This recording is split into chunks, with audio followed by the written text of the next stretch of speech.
Okay,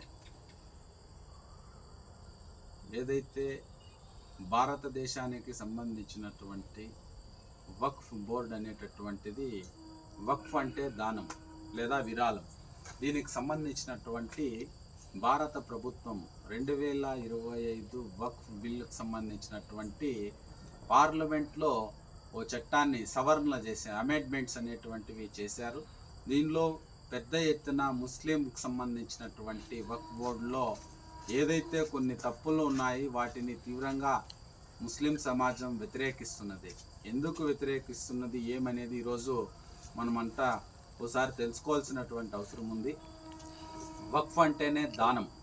ఏదైతే ముస్లింకి సంబంధించినటువంటి ధార్మిక సంస్థలు, మదర్సాలకు సంబంధించి, ఈద్గాలకు సంబంధించి, అలాగే వారికి సంబంధించినటువంటి మసీదులకు కానీ లేదా వాటికి సంబంధించినటువంటి సంక్షేమ పథకాలు లేదా సంక్షేమం కోసం ఏదైతే వృద్ధాశ్రమాలు అలాంటివి ఏదైనా హాస్పిటల్స్ ఆ ట్రస్టుల ద్వారా నిర్వహించుకోవడానికి ఈ వక్ఫ్కి ఎవరైనా కూడా ముస్లింలు దానం చేసినటువంటి భూమిని, అది మహమ్మద్ ప్రవక్త ఏదైతే అల్లాహ్కి చెందినటువంటి భూమి అంటే దేవుని భూమిగా ఈ వక్ఫ్ భూమిని పరిగణిస్తున్నటువంటి చట్టం పరిగణిస్తున్నది. అయితే కేంద్రంలో ఉన్నటువంటి ప్రభుత్వం ఈ వక్ఫ్ బిల్లుకు సంబంధించినటువంటి సవరణ చేస్తూ ముస్లిం మనోభావాలను దెబ్బతీస్తున్నటువంటి పరిస్థితి. అందుకే ఈరోజు దేశవ్యాప్తంగా సంచలనం సృష్టిస్తున్నటువంటి ఈ వక్ఫ్ బిల్లుకు సంబంధించినటువంటి సవరణలను ఉపసంహరించుకోవాలని చెప్పి ఈరోజు ప్రజా సంఘాలు, ముస్లిం సంఘాలు, మేధావులు, అలాగే ప్రతి ఒక్కరూ కూడా, ప్రతి ఒక్క భారతీయుడు దీని గురించి తెలుసుకోవాల్సినటువంటి అవసరం ఉంది. దీని గురించి గలం విప్పుతున్నటువంటి పరిస్థితి. ప్రధానంగా ఏదైతే ఈ వక్ఫ్ సంబంధించినటువంటి చట్టం 1995లో ఆనాటి ప్రభుత్వం కూడా చేసింది. దానికి సంబంధించినటువంటి ఈరోజు వీళ్ళు చెప్తున్నది ఏమంటే, భారతదేశంలో రక్షణ సంబంధించినటువంటి శాఖ, అలాగే రైల్వేకి సంబంధించినటువంటి శాఖ తర్వాత అత్యధికమైనటువంటి భూములు వక్ఫ్ బోర్డు దగ్గర ఉన్నాయి అని చెప్పి చెప్తున్నటువంటి పరిస్థితి. దాదాపు 9,40,000 ఎకరాలు ఈ వక్ఫ్ బోర్డు దగ్గర ఉన్నాయి. కాబట్టి దీనికి సంబంధించినటువంటి ఆదాయము కేవలం 200 కోట్లు మాత్రమే వస్తుంది. 1,200 కోట్లు రావాల్సినటువంటి ఆదాయము అని ఈరోజు కొందరు పెద్దలు చెప్తున్నటువంటి పరిస్థితి. అయితే వాస్తవం ఏమంటే, ఈ వక్ఫ్ బోర్డుకు సంబంధించినటువంటి భూములు కూడా చాలా అన్యాయక్రాంతం అయిపోయినటువంటి పరిస్థితి. అలాంటి వాటిని కొందరు రాజకీయ నాయకులు కూడా ఆక్రమించుకోవడం కానీ లేదంటే ఇతర జరిగినటువంటి పరిస్థితి ఉంది.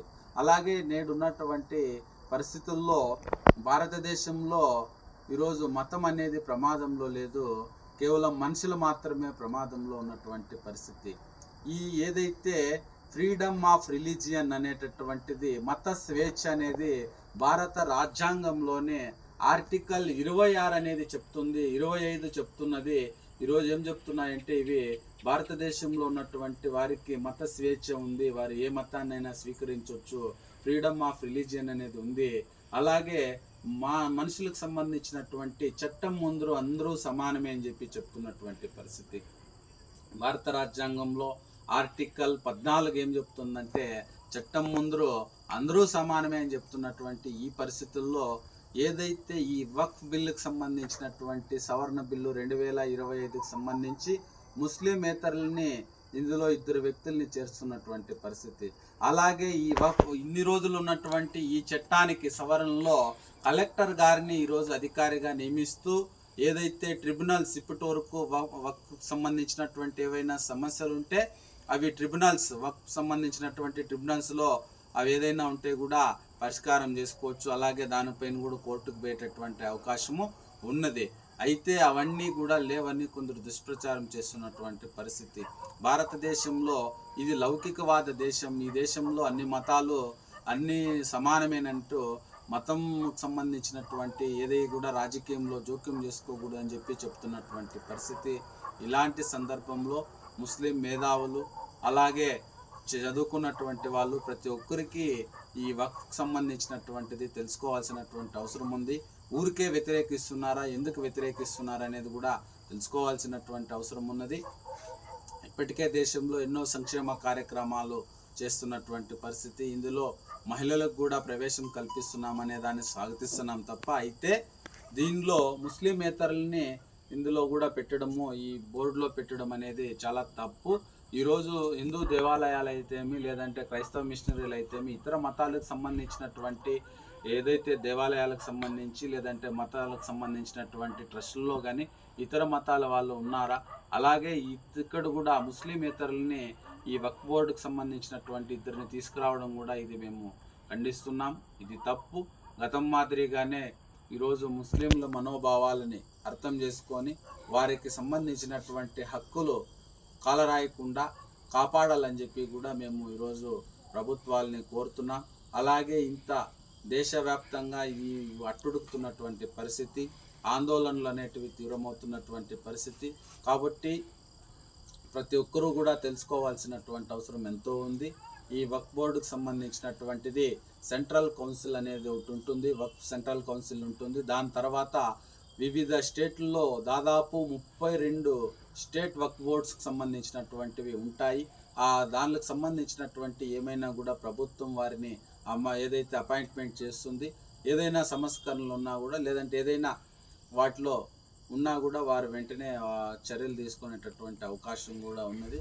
ప్రస్తుతం నరేంద్ర మోడీ ప్రభుత్వం ముస్లింలని అదేవిధంగా మైనార్టీలని లక్ష్యంగా చేసుకొని ఇటువంటి బిల్లులు తెస్తూ ఈరోజు మతాల మధ్య విభజించాలనేటటువంటి ఏదైతే బ్రిటిష్ సామ్రాజ్యవాదుల యొక్క ఏదైతే నినాదం విభజించు పాలించనేటటువంటి నినాదాన్ని ప్రస్తుత పాలకులు కూడా ఇదే అవలంబిస్తున్నారు.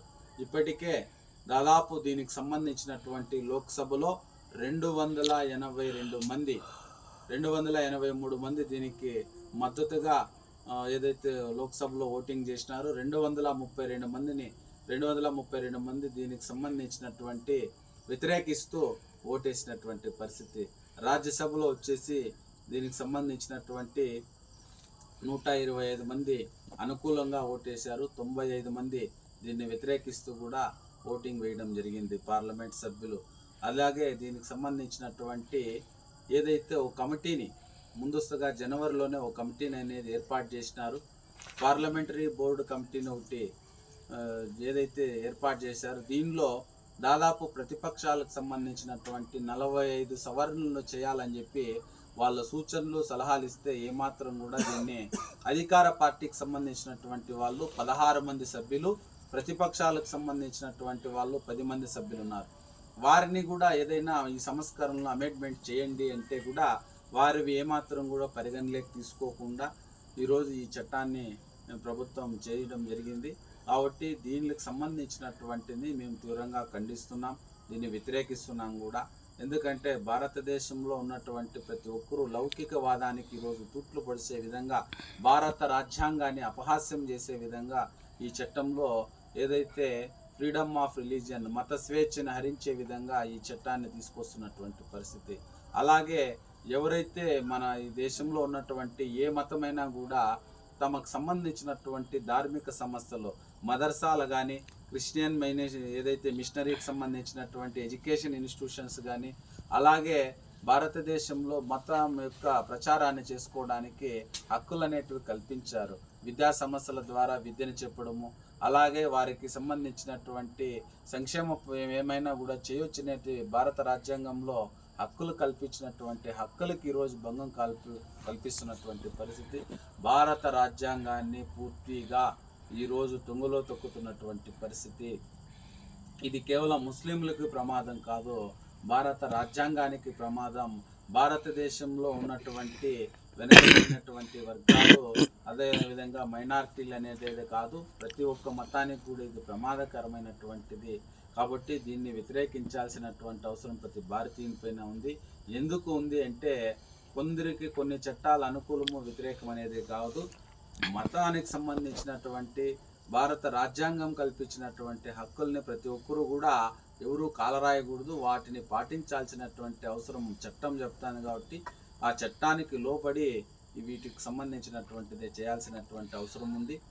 ఈ ఏదైతే వక్ఫ్ బోర్డుకు సంబంధించినటువంటి 9,40,000 ఎకరాల భూమి ఉందని చెప్పి ఈరోజు చెప్తున్నారు. అయితే ఈ చెప్తున్నటువంటి దీనికి సంబంధించినటువంటి ఆస్తులు కూడా ఏమాత్రం కూడా వారు ఇన్ని రోజులు రక్షించుకొని వచ్చి ఉన్నారు.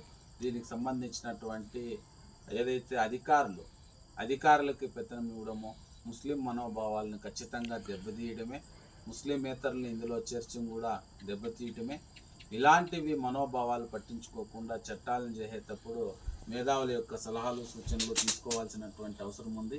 ప్రజల్లో ఇది కూడా ఈరోజు ఆందోళన రేకెత్తిస్తున్నటువంటి సమస్య కాబట్టి దీన్ని రాజకీయాలు సున్నంగా శాంతియుతంగా దీన్ని పరిష్కరించుకోవాల్సినటువంటి సమస్యని ఈరోజు ఆందోళన చేసే దిశగా కేంద్ర ప్రభుత్వం తీసుకురావడం ఇది దుర్మార్గం. వెంటనే దీని గురించి ఆలోచించాలి. ఇప్పటికే దీని గురించి తమిళనాడు ముఖ్యమంత్రి స్టాలిన్ గారు సుప్రీంకోర్టుని ఆశ్రయిస్తాం, మేము దీనికి మద్దతు ఇవ్వమని చెప్పి కూడా చెప్పడం జరిగింది. ఇప్పటికే దాదాపు 232 మంది పార్లమెంట్ సభ్యులు దీన్ని వ్యతిరేకించారు. చాలా పార్టీలు కూడా దీనిలో వ్యతిరేకిస్తున్నాయి. కొన్ని పార్టీలు అనుకూలంగా చెప్తున్నారు. ఈరోజు ముస్లింలకు సంబంధించినటువంటి మేము పెద్దపీట వేస్తామని చెప్పి ముస్లింలని రాజకీయంగా వాడుకొని వదిలేసినటువంటి వాళ్ళు ఎవరైతే ఈ చట్టాలకి ఈ బిల్లుకు మద్దతు ఇచ్చినటువంటి వాళ్ళు ఖచ్చితంగా ముస్లిం సమాజానికి వాళ్ళు ఖచ్చితంగా సమాధానం చెప్పాల్సినటువంటి అవసరం ఉంది. ఈ వక్ఫ్ బోర్డుకు సంబంధించినటువంటి సవరణ బిల్లుకు అనుకూలంగా ఓటేసినటువంటి వాళ్ళు ఖచ్చితంగా ఈ ముస్లిం సమాజానికి క్షమాపణలు చెప్పాల్సినటువంటి అవసరం కూడా ఉన్నదని చెప్పి ఈరోజు మేము వారికి తెలియజేస్తున్నాం. సరే.